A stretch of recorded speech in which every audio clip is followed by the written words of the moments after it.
24 फरवरी 2026 और बहुत दिन के बाद निफ्टी आज जबरदस्त रेड में क्लोज हुआ है। निफ्टी 288 पॉइंट लुढ़क कर 25,424 पे क्लोज हुआ। बैंक निफ्टी 216 पॉइंट नेगेटिव से 61,047 पे क्लोज हुआ। इंडिया विक्स 14.15 पे क्लोज हुआ है। इंडिया विक्स पे रिएक्शन ज़्यादा नहीं देखने को मिल रहा है और ना ही इंडिकेशन दे रहा है कि ज़्यादा फॉल आने वाला है। तो आप अगर यहाँ पे देखोगे तो इंडिया विक्स जो है इसने आज हाई बनाया था 14.94, लेकिन स्लोली ऊपर जा रहा है। ठीक है, आप यहाँ पे देख पाओगे 19 तारीख से स्लोली ऊपर जा रहा है, इसीलिए निफ्टी जो है स्लोली डाउन आ रहा है। ठीक है, तो आज मार्केट डाउन आने का जो कारण था, सबसे पहले है कि यूएस मार्केट जो कल जो क्लोज हुआ, US 30, ये 800 पॉइंट ज़्यादा गिर कर क्लोज हुआ है। उसका रीज़न था कि यूएस मार्केट को भी अभी कंफर्मेशन नहीं है कि डोनाल्ड ट्रंप कितना टैरिफ लगाएगा। सुप्रीम कोर्ट का निकाल आने के बाद भी डोनाल्ड ट्रंप मान नहीं रहे। उन्होंने 15% जो सेक्शन 122 का जो यूज करके उन्होंने 15% ग्लोबली टैरिफ लगाया। उसके बाद और कुछ कर सकते हैं ऐसा उनको डर का माहौल है। सेकेंडली, एआई की वजह से आईटी स्टॉक्स में डर है कि एआई कहीं आईटी कंपनीज को खत्म ना कर दें, तो उसके लिए एआई स्टॉक्स भी गिर रहे हैं। सॉरी, उसके लिए आईटी स्टॉक्स भी गिर रहे हैं। आप अगर देखोगे कि निफ्टी आईटी आज कितना फॉल हुआ, यहाँ पे आप देख पाओगे कि जो निफ्टी आईटी जो इंडेक्स है हमारा इंडिया का, वो आज 1497 पॉइंट से फॉल हुआ है। तो निफ्टी में फॉल आने का रीजन आईटी स्टॉक्स का मेजर इफेक्ट है। तो अब मुझे नहीं लगता कि और ज़्यादा आईटी के स्टॉक्स डाउन जाएंगे, क्योंकि ऑलरेडी यहाँ पे स्ट्रॉन्ग सपोर्ट है।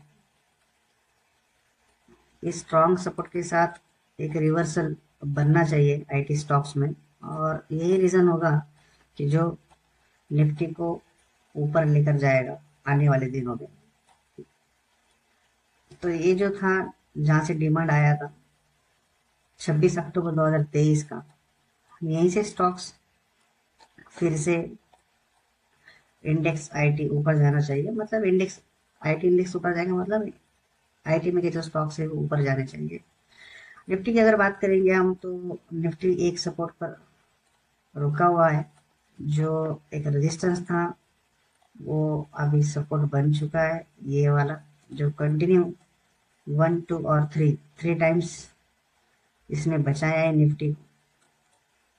ठीक है, तो जब तक इसको ब्रेक नहीं करेगा, मीन्स आज के लो के ब्रेक नहीं करेगा, तब तक चांस है कि थोड़ा एक रिवर्सल अपसाइड में दे सकता है। बैंक निफ्टी ऑलमोस्ट न्यूट्रल है, पॉजिटिव टू न्यूट्रल है। आज बैंक निफ्टी अच्छा खासा नीचे आया था 60,801। ठीक है, 60,801 तक आया था, लेकिन बाद में रिकवरी भी दिया है। तो बैंकिंग स्टॉक्स पॉजिटिव है। आप अगर देखोगे लास्ट 3 ट्रेडिंग सेशंस में बैंक निफ्टी में से 10 स्टॉक पॉजिटिव रह रहे हैं, 4 स्टॉक नेगेटिव रह रहे हैं। तो बैंकिंग सेक्टर में उतना कुछ नेगेटिव इम्पैक्ट नहीं दिखाई दे रहा है। जो निफ्टी में जो इम्पैक्ट दिखाई दिया है वो आईटी का ही था। बाकी आप देखोगे तो अब बहुत दिन के बाद इंडियन मार्केट में सारे इंडाइसेस, सेक्टोरल इंडाइसेस जो है आज नेगेटिव में क्लोज हुए हैं। आप देखिएगा यहाँ पे Nifty auto, FMCG, metal, pharma, PSU bank, health care, oil and natural gases, ये पॉजिटिव में है। मॉर्निंग में ये भी नेगेटिव में थे। सिर्फ मेटल और फार्मा और हेल्थ केयर, सिर्फ इतना ही जो था ये मॉर्निंग में पॉजिटिव थे। बैंक निफ्टी भी मॉर्निंग में पॉजिटिव था, बाद में नेगेटिव में गया था। तो जो इफेक्ट था वो आज हमको मार्केट में दिखाई दिया। तो मुझे नहीं लगता कि और कोई एक बड़ा मोमेंटम एक्सपेक्ट है। एक बायबैक बाउंस का चांस है निफ्टी में। उसका रीजन आईटी स्टॉक ही होंगे। अगर आईटी स्टॉक का इंडेक्स अगर ब्रेक करता है 29,650 के नीचे, तो और मोर फॉल आएगा बैंक बैंक सॉरी निफ्टी में। पीसीआर की अगर हम बात करते हैं, तो करंट पीसीआर अगर आप देखते हो निफ्टी का।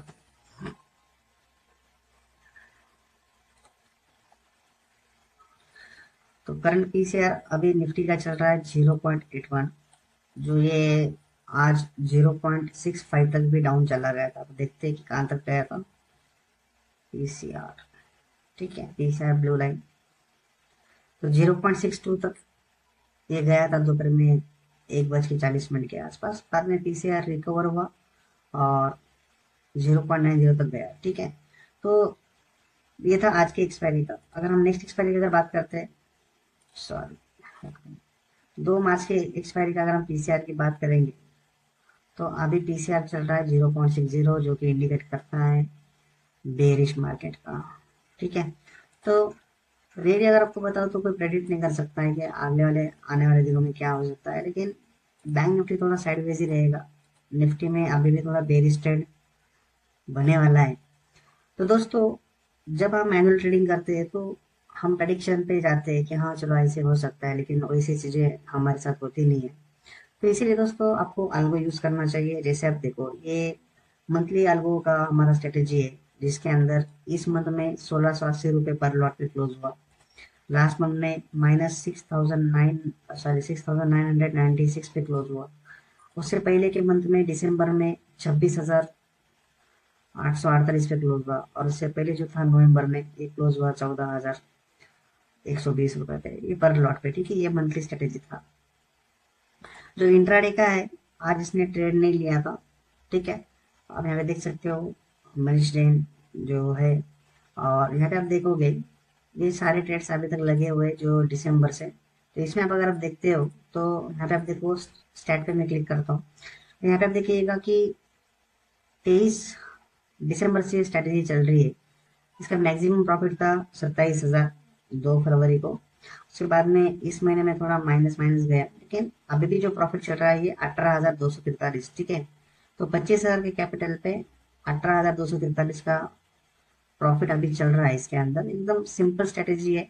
विन रेट आप देखोगे 52% है, और एवरेज मंथली आरओआई आप देख पाओगे 33% है।